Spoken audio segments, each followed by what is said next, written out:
कैसा है बाबू लोग? बच्चा मैं अक्षर सोनी उमा क्लासेस रांची झारखंड से आप लोगों के लिए मैथ्स की क्लास लेकर आया हूँ। बाबू जैसा कि आप जानते हैं कि इस क्लास में हम लोग मैथ्स को आसान और सिंपल भाषा में समझने का कोशिश करते हैं, है ना। मैं कोशिश करता हूँ कि मैथ्स का जो कॉम्प्लिकेशन है उसको आप लोगों के सामने इजी वे में प्रस्तुत करूँ ताकि आप उसको आसानी से समझें। तो बाबू आज हम लोग जिस क्वेश्चन के बारे में, जिस टॉपिक के बारे में बात करने वाले हैं वो ट्रिग्नोमेट्री का एक ब्रांच है, एक शाखा है जिसको हम लोग हाइट एंड डिस्टेंस कहते हैं, ऊंचाई और दूरी।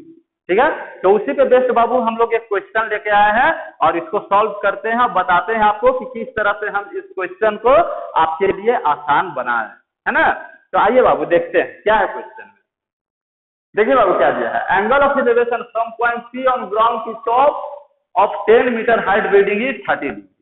ठीक है, मतलब ग्राउंड पे, भूमि पे कोई पॉइंट पी है, वहां से हम लोग कोई 10 मीटर का बिल्डिंग को ऐसे करके देख रहे हैं, तो जो एंगल बन रहा है ना बाबू, जो एंगल बन रहा है एंगल ऑफ एलिवेशन, जिसको हिंदी में क्या बोलते हैं, उन्नयन कोण। जब नीचे से ऊपर देखेंगे तो जो एंगल बनेगा उसको कहेंगे उन्नयन कोण, और जब ऊपर से नीचे देखेंगे ना तो जो एंगल बनेगा उसको कहेंगे अवनमन कोण, एंगल ऑफ डिप्रेशन। ठीक है, याद रखिएगा इसको। ऊपर से नीचे देखेंगे तो एंगल ऑफ डिप्रेशन और नीचे से ऊपर देखेंगे तो एंगल ऑफ एलिवेशन। नीचे से ऊपर देखे तो उन्नयन कोण, ऊपर से नीचे देखे तो अवनमन कोण। ठीक है, तो भूमि पे कोई पॉइंट पी है, वहां से हम 10 मीटर हाइट का एक बिल्डिंग को देख रहे हैं, तो जो एंगल हमारा बन रहा है वो कितना है, 30 डिग्री। तो इसको हम लोग फिगर से समझते हैं। ये हमें बिल्डिंग बना लिए बाबू, और भूमि पे कोई पॉइंट बना लेते हैं पी, और बिल्डिंग का नाम दे देते हैं ए और बी, है ना। तो पी से हम ए को देख रहे हैं, तो जो ये एंगल बन रहा है ना बाबू, ये है आपका 30 डिग्री। समझ गए? नीचे से ऊपर देख रहे हैं तो एंगल ऑफ क्या बन रहा है, एलिवेशन। ठीक है, उन्नयन कोण। कितना मीटर का बिल्डिंग बाबू, 10 मीटर। ये बढ़िया से एकदम जो है ना डिनोट करके बनाइएगा, फिगर बना करके सारा चीज डिनोट करके बनाइएगा ना, तो नंबर आपका एक भी नहीं कटेगा, पूरा फुल में फुल मार्क्स मिलेगा, याद रखिएगा। ठीक है, अब आगे देखिए क्या बोल रहे हैं। A flag hoist on top if angle of elevation from flag to point P is 45 degree. अब वही पॉइंट P से बिल्डिंग पर एक झंडा फहराया हुआ है। अब हम लोग उस झंडा को देख रहे हैं, तो जब बिल्डिंग का हाइट को देखेंगे तो जो एंगल बनेगा 30 डिग्री, और उसके ऊपर झंडा भी फहराया हो, तो जो जब बिल्डिंग का हाइट को देखें फिर झंडा को देखेंगे तो एंगल ऑफ एलिवेशन बढ़ जाएगा ना बाबू, बढ़ेगा। तो जो एंगल ऑफ एलिवेशन बन रहा है कितना है, 45 डिग्री। ये बिल्डिंग पे एक झंडा फहराया हुआ है। ठीक है,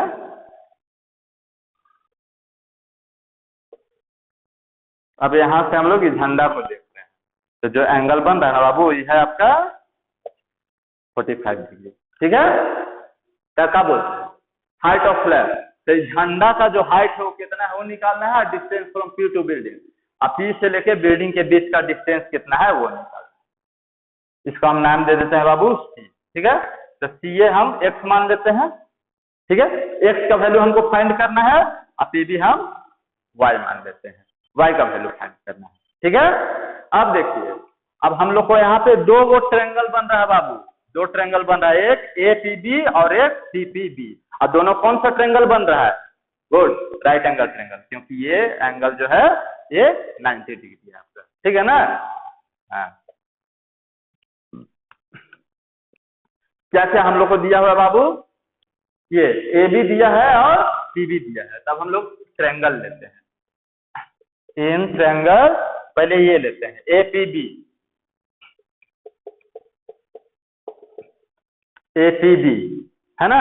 ए पी बी में हमारा क्या दिया हुआ है, ये ए बी दिया है और पी बी दिया है। तो ए बी क्या हो गया बाबू, इसमें लंब हो गया परपेंडिकुलर, और पी बी क्या हो गया, आधार हो गया, बेस, है ना। तो जब परपेंडिकुलर और बेस दो चीज हमारे पास दिया हुआ है, हाइपोटेनस कर्व नहीं दिया हुआ है, पी और बी केवल दिया हुआ है, तो ट्रिग्नोमेट्री का कौन सा फंक्शन हम लेंगे, ट्रिग्नोमेट्री का कौन सा फंक्शन है, पी और बी दोनों आता है, गुड, टेन और कॉट दोनों में आएगा। तो दोनों को लेकर के हम ये क्वेश्चन को बना सकते हैं। ठीक है ना। बाकी ट्रिग्नोमेट्री का जो फंक्शन है, साइन कोसेन कॉट सेक कोसेक, उसका 0 डिग्री कितना होगा, 30 डिग्री कितना होगा, 45 कितना होगा, 90 कितना होगा, 60 कितना होगा, उससे हम एक अलग से क्लास बनाए हुए हैं। अगर आप नया जुड़ रहे हैं हमारे पास तो जा करके हमारा पहले वाला वीडियो देखिए, ट्रिग्नोमेट्रिकल जो टेबल है उसके बारे में हम पूरा विस्तार से बताए हुए हैं, वहां जाइएगा, आपको त्रिकोणमिति सारणी का आपको पूरा डिटेल समझ में आ जाएगा। ठीक है, चलिए हम लोग क्वेश्चन पे आते हैं। तो इसमें क्या दिया हुआ है बाबू, ए बी कितना 10 मीटर और angle of elevation theta 30 degree, है ना। ठीक है, तब हम लोग ये टेन या कोट लेकर के बनाएंगे, क्योंकि सी और बी हमारा दिया हुआ है। ठीक है, हाइपोटेनस से हमको भी मतलब नहीं। तो टेन थीटा इक्वल टू क्या होता है, यहाँ पे कोट भी हम ले सकते हैं, पी बाई बी, कोट लेंगे तो बी बाई पी हो जाएगा। ठीक है, तो थीटा का वैल्यू कितना है बाबू 30 डिग्री। पी क्या है हमारा, ए बी है ना बाबू, पी कितना है, पी पहले लिख लेते हैं, पी हमारा है ए बी, अब बी क्या है हमारा पी बी। ठीक है, टेन 30 डिग्री का वैल्यू बताया है ना, हाँ 1/√3। ए बी कितना है हमारा 10, और पी बी हम कितना माने हैं वाई, क्रॉस मल्टीप्लाई कर देंगे, वाई इक्वल टू 10√3 मीटर। √3 का वैल्यू क्या होता है बाबू 1.732। ठीक है ना, तो ये क्या आ गया वाई 17.32 मीटर। ये हमारा बेस निकल गया बाबू, ये भी निकल गया, ये भी कितना आ गया 17.32 मीटर।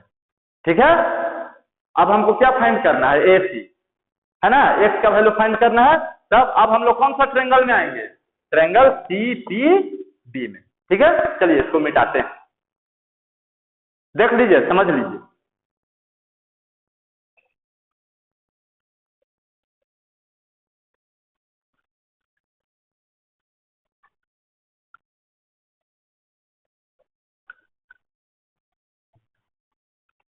अब इन ट्रायंगल CPD, इसमें हमारा क्या दिया हुआ है, इसमें भी वही दिया हुआ है, परपेंडिकुलर दिया है, बेस दिया है, तो 10 का ही वैल्यू लेकर के बनाएंगे, 10 या कोट का। हाँ, तो इसमें हमारा ये P क्या है बाबू, P हमारा CD है ना,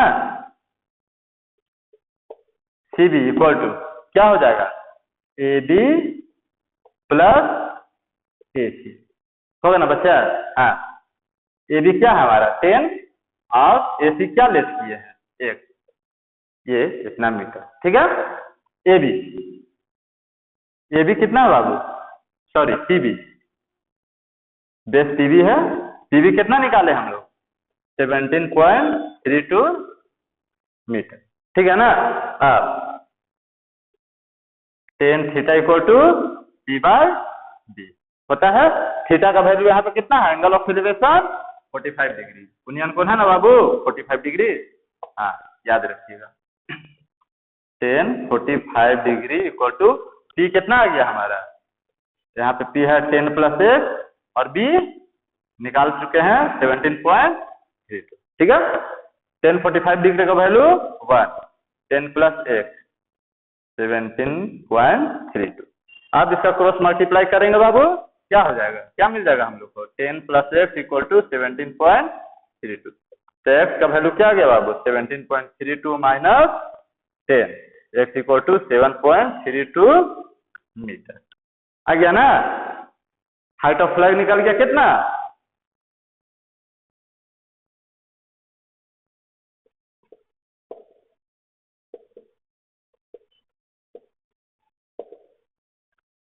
सेवन 7.32 मीटर। अब डिस्टेंस कितना हो गया बाबू, distance point P to building 17.32 metre आ गया आंसर, समझ गया ना। तो बाबू जो ट्रिक बताएंगे ना, ट्रिक को समझिएगा, जो तरीका बताएंगे तरीका को जो है यूज में लाइएगा। ठीक है, क्वेश्चन आपका आराम से बनेगा, बस अपना नजरिया जो है बाबू क्वेश्चन के प्रति, जैसा क्वेश्चन रहेगा वैसा नजरिया लगाइएगा। ठीक है, उस तरह का आप ट्रिक लगाइएगा, उस तरह का जो हम बताएंगे आपको उस तरह से समझिएगा, क्वेश्चन बनाने में आपको दिक्कत नहीं होगा। ठीक है, चलिए आते हैं हम लोग दूसरे क्वेश्चन। हाँ तो बाबू एंगल ऑफ एलिवेशन, उनियन कोण के बारे में तो हम लोग जान गए कि क्या होता है उनियन कोण, नीचे से जो ऊपर देखते हैं उनियन कोण होता है एंगल ऑफ एलिवेशन।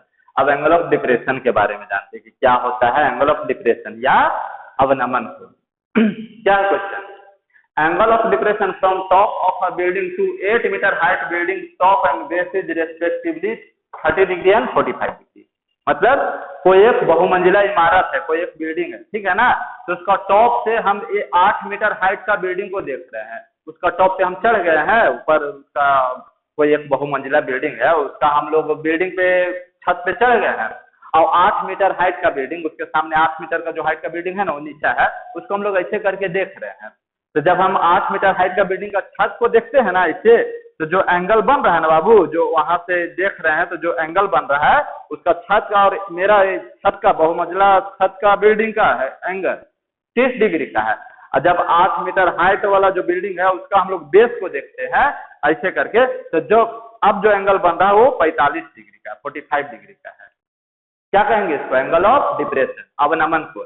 तब क्या बोल रहा है निकालने, द हाइट ऑफ बिल्डिंग, तो जो बहुमंजिला बिल्डिंग है उसका हाइट निकालना है और डिस्टेंस बिटवीन बिल्डिंग, वो 8 मीटर बिल्डिंग और ये बिल्डिंग के बीच का जो डिस्टेंस है वो फाइंड करना है। तो सबसे पहले हम लोग क्या करते हैं बाबू, फिगर बनाएंगे, डायग्राम। क्या फिगर बनेगा इसमें, पहले हम लोग एक बहुमंजिला इमारत बना लेते हैं, बन गया। अब इसके सामने एक 8 मीटर हाइट का बिल्डिंग बना लेते हैं, ठीक है। थोड़ा सा बाबू लाइन इधर उधर होगा ना तो माइनस कर दीजिए, है ना। अब देखिए क्या कह रहा है बाबू, ये 8 मीटर हाइट का आपका बिल्डिंग हो गया, सॉरी बहुमंजिला इमारत हो गया। मान लेते हैं ए है, बी है, सी है और ये डी, ठीक है। ये बिल्डिंग का हाइट कितना दिया हुआ है, डी सी 8 मीटर, है ना। इसको यहाँ से जोड़ देते हैं, ए बी सी डी, ये ई मान लेते हैं, ठीक है। अब यहाँ से जब हम लोग इसको देख रहे हैं तो जो एंगल बन रहा है वो कितना डिग्री है बाबू, 30 डिग्री,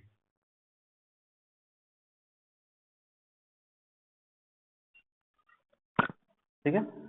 इसके A B C D E ए।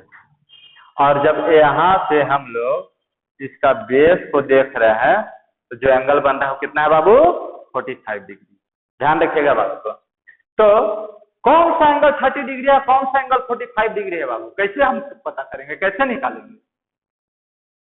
देखिए यहाँ हमारा 8 है, यहाँ से हम इसको देखें तो कहां पर बनेगा 30 डिग्री, कहां पे, ये एंगल बनेगा आपका 30। बात को समझिएगा, ये एंगल बना आपका कितना, 30 डिग्री। तो जब ये एंगल बना 30 डिग्री तो यहाँ पर कौन सा एंगल बनेगा 30 डिग्री, हम तो इस एंगल पे निकाल नहीं सकते हैं, इसको तो हम ले नहीं सकते। यहाँ तो हमारा ट्रेंगल बन नहीं रहा है, ट्रेंगल हमारा कहाँ बन रहा है, ये बन रहा है ट्रेंगल ए डी ई, और दूसरा ट्रेंगल कौन सा बन रहा है, ए सी बी।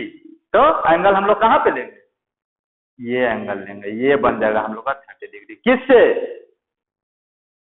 अल्टरनेट एंगल से, एकांतर कोण से। याद रखिएगा बाबू, ठीक है।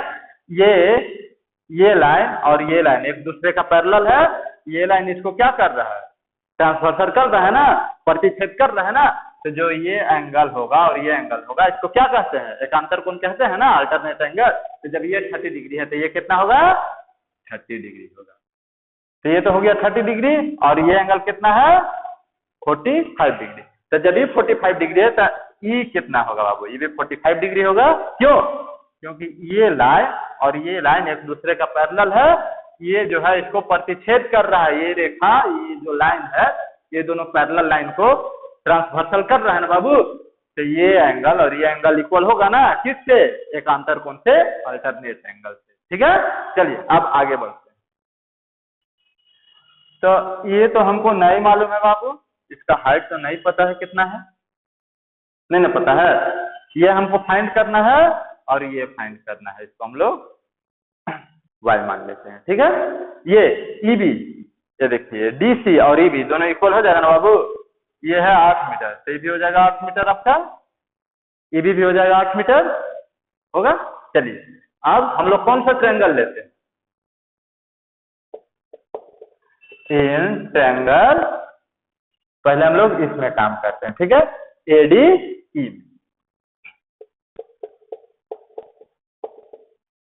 अब इसमें हमारा क्या क्या दिया हुआ है बाबू, ये वाई, वाई है हमारे पास। जब ये हम लोग वाई लेते हैं तो ये भी वाई ना होगा बाबू, होगा ना, दोनों एक दूसरे का इक्वल हो जाएगा। हाँ, और इसको हम लोग पूरा को एक्स माने हैं, तो और ये हमारा जो है 8 है, तो ये क्या हो जाएगा, ये वाला ए 8 माइनस एक्स होगा ना बच्चा। हाँ सॉरी, एक्स माइनस 8 जी, जब ये पूरा एक्स है तो ये एक्स माइनस 8 हो जाएगा। ये 8 है, पूरा एक्स है, तो एक्स में से 8 को माइनस करेंगे तो ए निकल जाएगा। गुड। अब ट्रायंगल एडीई में, एडीई में क्या दिया हुआ है बाबू, हमारे पास ए है कितना, एक्स माइनस 8 मीटर, और डी कितना है, वाई, है ना। और थीटा का वैल्यू 30 डिग्री, ठीक है। तब कौन सा एंगल लेंगे, कौन सा फंक्शन लेंगे, tan theta, tan theta equal to P by D, theta का वैल्यू 30 डिग्री, पी का है बाबू, ए का है एक्स माइनस, गुड, और बी वाई, ठीक है, यहां तक क्लियर है। टेन 30 डिग्री का वैल्यू 1/√3 एक्स माइनस 8 बटा वाई, ठीक है। क्रॉस मल्टीप्लाई कीजिए, वाई इक्वल टू क्या आ गया आपका, एक्स माइनस 8√3, है ना हो। हाँ, तो ये हमारा वाई निकल गया, एक्स माइनस 8√3, या हम लोग इसको ये भी लिख सकते हैं, एक्स माइनस 8 हम लोग क्या है, हम लोग के पास ए को √3 से मल्टीप्लाई अगर कर देते हैं तो हम लोग का वाई का वैल्यू निकल जाएगा। तो सबसे पहले तो ए फाइंड करना ना पड़ेगा बाबू, चलिए ए फाइंड करते हैं, मिटाते हैं इसको ना।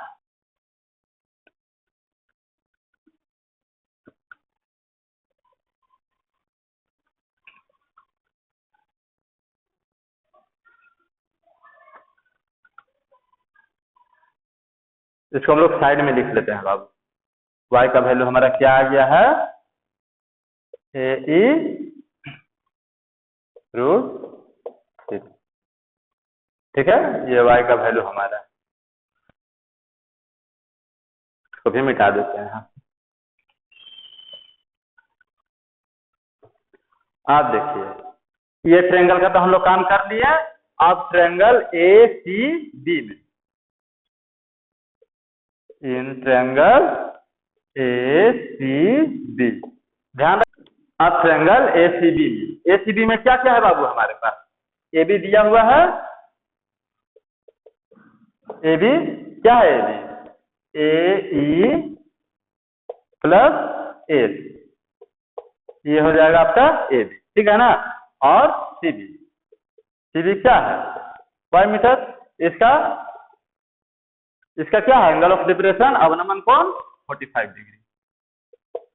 तब ये भी पी और बी दिया हुआ है, तो कौन सा फंक्शन लेंगे, tan theta equal to P by D, theta का वैल्यू 45 डिग्री, पी कितना है बच्चा, पी क्या है आपका, ए बी है, और ये क्या है आपका बी, सी बी है, ठीक है, सी बी है ना बाबू, बी अभी हम लोग वही ले लिए, ठीक है।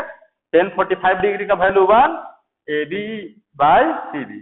अब देखिए यहाँ बहुत मजेदार चीज आ गया बाबू, क्या आ गया, A B equal to C B, cross multiply करने पे हमारा आ गया, मतलब कि ये जो हम लोग y लेट किए है ना, अगर ये y होगा ना तो ये ए बी भी y होगा, दोनों का डिस्टेंस क्या है, सेम है। तो बस अब हम लोग को एक चीज फाइंड करना है, कोई भी एक चीज फाइंड कीजिए, या तो ए बी फाइंड कीजिए या तो सी बी फाइंड कीजिए, आपको आंसर आ जाएगा, है ना। ये देखिए हम लोग यहाँ से बहुत मजेदार चीज निकाल लिए हैं, ठीक है ना, ए बी और बी सी दोनों सेम है। तब अब हम लोग को ए बी फाइंड करना है बाबू, कैसे करेंगे, कैसे करेंगे, आइए देखते हैं। पहले बाबू अब इसको मिटाते हैं,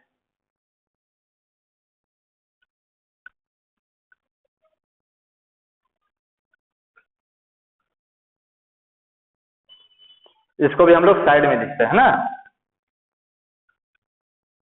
क्या हम लोग का निकल गया है, A B equal to C B, ये हम लोग निकाल चुके हैं, वो भी हम लोग निकाल चुके हैं। अब हम लोग ए बी फाइंड करते हैं। ए बी इक्वल टू क्या हम लोग लिख सकते हैं बाबू? A B equal to A E plus E B लिख सकते हैं ना? लिख सकते हैं, ठीक है। तो ये देखिए ए ई है यहाँ पर, है ना बाबू, ए ई, और ये इसको लिख सकते हैं बाबू A B equal to A plus E B होगा। अब देखिए यहाँ पे बाबू बहुत मजेदार चीज आपको पता चलेगा। ए बी कौन सा है? ए बी ये है। ए बी इक्वल टू क्या हम लोग प्रूफ कर चुके हैं? A B equal to C B proof कर चुके हैं ना। ये सी बी और ए बी दोनों क्या है? इक्वल है। और ये कौन से क्या बन रहा है? डी ई बी सी, ये एक रेक्टेंगल बन रहा है, तो C B equal to D E हो सकता है ना बाबू? मतलब इसको हम लोग अगर वाई लेस किए हैं तो ये भी क्या हो जाएगा? वाई होगा, ठीक है। हाँ, तब देखिए यहाँ पर ये ए बी है, तो ए बी के जगह पे हम लोग या तो सी बी लिखें या डी ई लिखें, बात बराबर है, ठीक है। तो ए बी के जगह पे हम लोग क्या लिख देते हैं? D E. क्यों? क्योंकि ये रेक्टेंगल है, इसलिए C B equal to D E हो सकता है। और यहाँ पे हम लोग ऑलरेडी प्रूफ कर चुके हैं A B equal to C B, ठीक है। तो ए ई के जगह पे हम लोग सी बी लिखें या डी ई लिखें, बात बराबर है, ठीक है। अब देखिए यहाँ पे बाबू, इसको हम लोग ऐसे ही छोड़ते हैं। ए ई और ई बी क्या है? 8 है, ये 8 है, तो वो भी 8 मीटर होगा, ठीक है। अब देखिए डी ई क्या है बाबू? जब सी बी हमारा वाई है तो डी ई भी क्या हो जाएगा? वाई हो जाएगा। तो वाई का वैल्यू हम लोग क्या निकाल चुके हैं? ए ई रूट 3 निकाल चुके हैं, ए ई प्लस 8, ठीक है। अब ए ई को एक साइड कर देते हैं, A E root 3 minus A equal to 8। यहाँ से ए ई कॉमन आ गया बाबू, तो अंदर क्या बच गया? रूट 3 माइनस 1 इक्वल टू 8 बचा। तो ए ई का वैल्यू हमारा क्या आ गया? 8 डिवाइडेड बाय रूट 3 माइनस 1। ये किसका वैल्यू आ गया? ए ई का वैल्यू आ गया, ठीक है। Root 3 minus 1। अब बाबू ये नीचे तो रूट में रहता है नहीं, तो हम लोग क्या करेंगे? इसका रेशनलाइजेशन कर देंगे। रेशनलाइजेशन क्या करेंगे तो क्या होगा?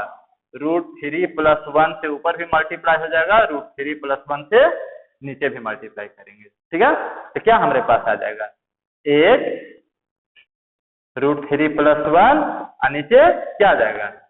3 माइनस 1। अगर बाबू ए माइनस बी, ए प्लस बी के फॉर्म में है, ए स्क्वायर माइनस बी स्क्वायर हो जाएगा, आ गया। अब यहाँ से हम लोग को क्या मिल गया? इधर बनाते हैं बाबू, देखिएगा समझिएगा ना। यहाँ से हम लोग को क्या मिल गया बाबू? ए इक्वल टू 8 रूट 3 प्लस 1 और नीचे क्या आ गया? 2 आ गया। आया? 3 में 2 बन गया 2, यहाँ से ये कैंसिल हो गया, 4 आ गया। तो ए इक्वल टू हमारे पास क्या आ गया बाबू? 4 रूट 3 प्लस 1 मीटर। ये किसका वैल्यू आ गया बाबू? ए ई का। ए ई का वैल्यू आ गया हमारे पास रूट 3 प्लस 1। और अब हमको किसका वैल्यू फाइंड करना है? ए बी का, पूरा ए बी का। तो ए बी हमारे पास क्या है? A B equal to A E plus E B, है ना। तो ए ई का वैल्यू हम लोग का आ गया इतना, तो ए बी कितना हो जाएगा?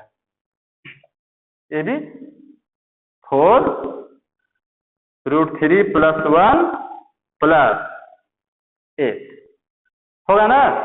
हाँ बाबू, ए बी इक्वल टू हमारा इतना आ गया। ए ई का वैल्यू हम लोग फाइंड किए ना जी, 4 रूट 3 प्लस 1 और ए बी कितना है? 8 है। तो ए बी इक्वल टू हमारा इतना आ गया। अब इसको हम लोग ब्रैकेट हटा देते हैं, 4 रूट 3 प्लस 4 प्लस 8 आ गया। तो यहाँ से हमको क्या मिल गया बाबू? 4 रूट 3 प्लस 12 मिला ना। यहाँ से बाबू 4 हम लोग कॉमन ले लेते हैं, तो ए बी इक्वल टू क्या आ गया हमारे पास? 4 root 3 plus 3 metre.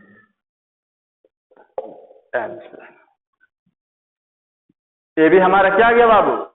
4 root 3 plus 3। तो क्या दिया हुआ है? A B equal to C B. जो ए बी है वही सी बी है, मतलब सी बी, यही है ना बाबू। तो ये सीबी और डीई क्या है, दोनों बराबर है क्योंकि ये रेक्टेंगल बना रहा है। तो मतलब बिल्डिंग के बीच का हाइट कितना हो जाएगा, यही 4√3 + 3, और नया वाला हमारा जो बिल्डिंग है, जो बिल्डिंग से हम लोग देख रहे हैं, उसका हाइट कितना हो जाएगा, यही 4√3 + 3। आ गया आंसर। तो बाबू कुछ नहीं करना है, बस क्वेश्चन को जो है केयरफुली वॉच करना है, उसको एकदम ध्यान पूर्वक देखिए, पढ़िए, पहले क्वेश्चन को समझिए और उसके अनुरूप पहले फिगर बनाइए। ठीक है, फिगर बनाइए, उसके बाद लिखिए क्या क्या दिया हुआ है, बस आंसर अपने आप आता जाएगा बाबू, आता जाएगा। हाँ, एक चीज बाबू, एकदम जो है ना अपना ध्यान को एकदम भटकने मत दीजिएगा, एकदम कंसंट्रेट रखिएगा क्वेश्चन पे। तो ध्यान इधर उधर हुआ, बस वहीं पे मिस्टेक होना शुरू हो जाएगा, आप फंसने लगिएगा। बस दिमाग को अपना जो है एकदम क्लियर रखिएगा बाबू, कभी क्वेश्चन में फंसिएगा नहीं। ठीक है, चलिए, बाकी बाबू वीडियो अच्छा लगा हो फॉलो कीजिए, लाइक कीजिए और हमारे चैनल के साथ बने रहिए। और भी मजेदार वीडियो आने वाला है बाबू, मैथ को हम और आसान भाषा में आपके सामने लाने वाले हैं। चलिए बाबू, चैनल के साथ बने रहिएगा, मिलते हैं अगले क्लास।